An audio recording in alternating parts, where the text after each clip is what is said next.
Без това не стана.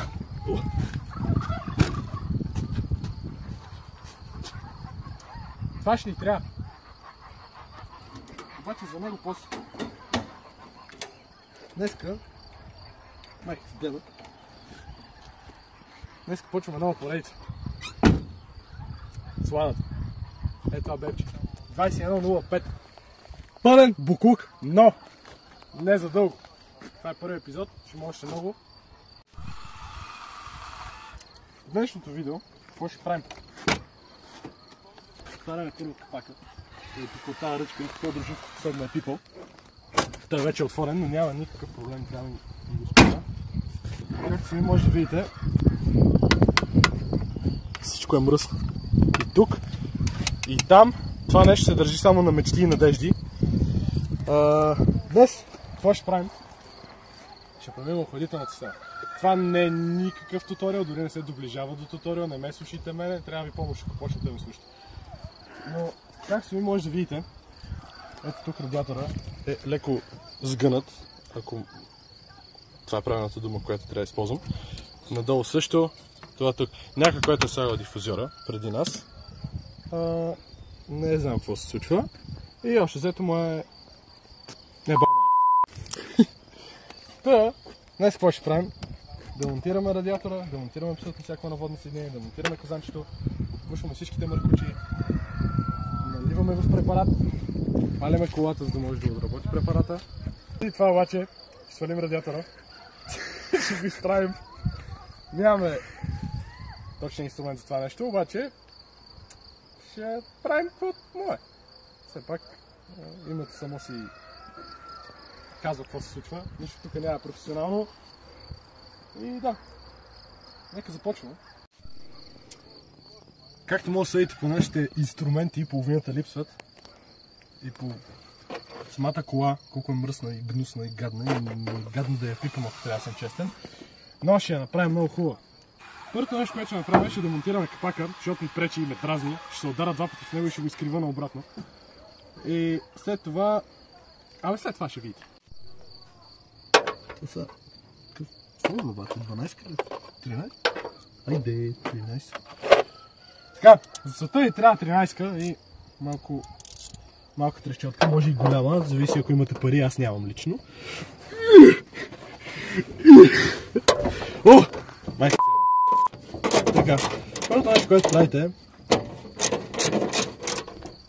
Не знам, брата, каквото искаш прави, след това аз не съм ти баща, че ти какво правиш.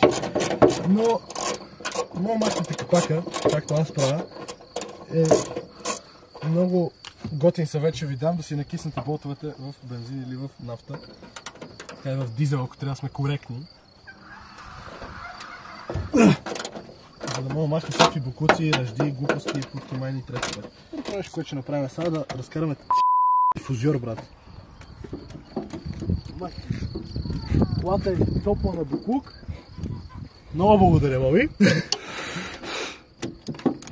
Нямаме време за проблеми, както Павел Колев и църква каза. Тук път всичко в тази кола се държи на такива винчета, ето слагаш в вас, брат. Си фащаш картините в вас, човек. Така, посетвам махаш това нещо, това тук е тръбалата.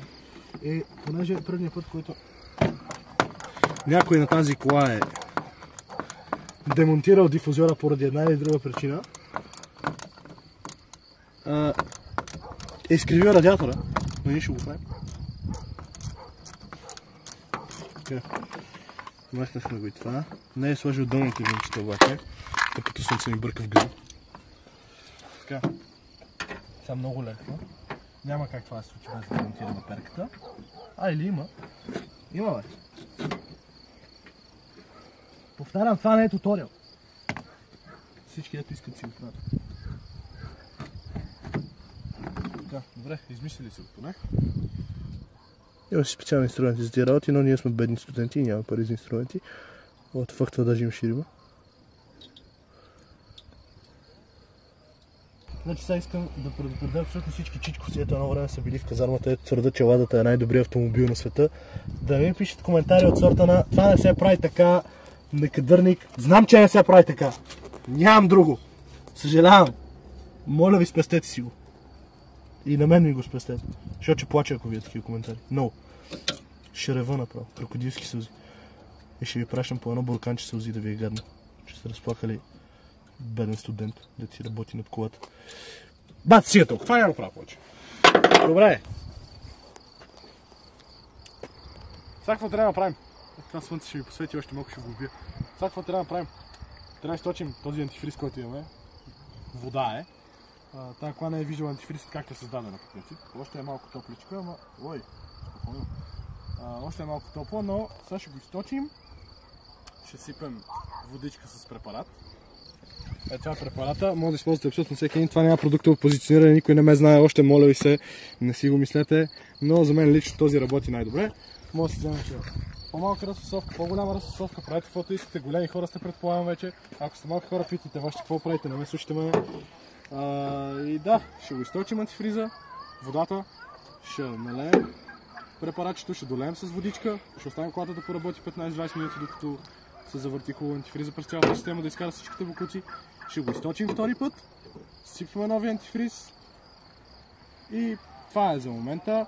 Ще се наложи обаче да свалим казанчето, да го измием отвътре хубаво, понеже разширителният съд, съжалявам, да го измием хубаво, понеже вътре е пълен с лайна. Това е.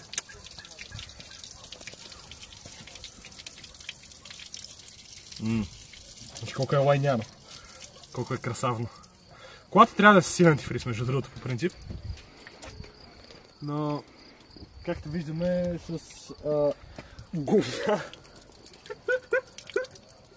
Както виждаме, в колата има говна. В принцип, антифриза на колата трябва да е син. Но, както виждаме по цвета на течността, е пълна с фекали. Май се напика, брат. Махме тази скола. Колективна работа. Колективна работа. Какъв томър кучба, брат? Да, това така прави. От казанчето изтича абсолютно същото. Така, сега трябва да разбера тази хуйня как се сваля. За какво ти го сваляш? Така, добре. Ето тук момчето асистира. Опа.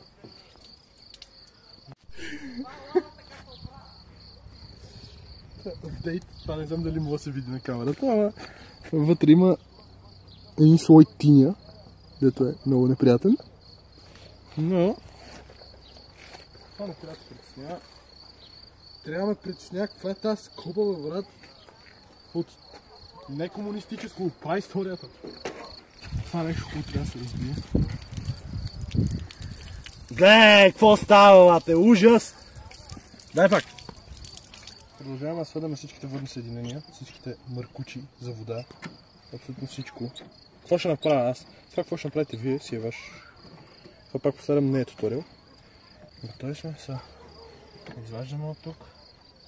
Оставаме отвърката някъде, където да не ни пречи. И издърпваме и от тук. Съответно, по пътя на лойката и този мъркуче за букука. Адски мръсане. Ставаме го на земята. Това не ни пречи в момента. Другото, което е това обаче ще ни пречи. Махаме и другия воден мъркуч. Тук малко колегата, дето снима, го немаше и свалих радиатора без него. И, както сами може да видите какво изтича от него. Сега се избистря, преди малко беше много зле. Какво правя събота вечер, брат? Добре, радиаторът ти е почти чист. Останалото ще го оставя на препарата да го измие. Това е термостата на тъпата лада лате.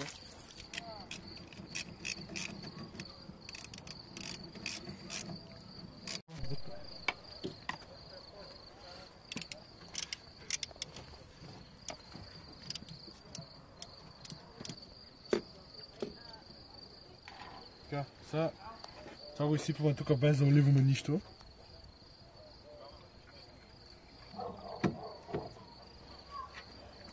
Да, ще влезе перфектно.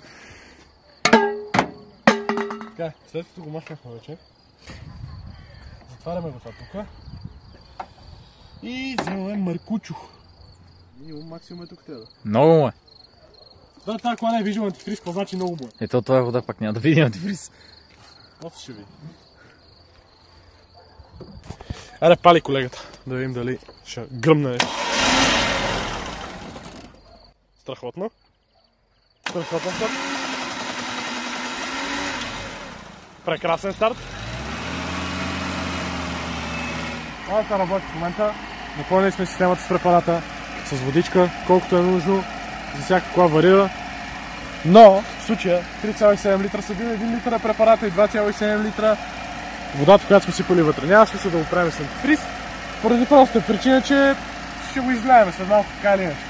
Когато остави колата да поработи малко, 15-20 минути да може да циркулира в абсолютно цялата водна система от препарата, да изчисти всичко, да отпуши абсолютно всичко, да махне всякакви бокуци отвътре, тогава отдолу, елате. Са нищо не се чува тук, ама! Е тук, отдолу има една врътка, дето се махна, ете. Тази врътка, като се махне, цялата система, цялата охладителна система на колата изтича целият препарат, цялата вода, която е била вътре, мръсната, и след като се източи това нещо, което ще покажем след малко, се слага антифриза, едно към едно, да ме какво е? В нашия случай 3700, литър и 800 ще сипем антифриз, концентрат.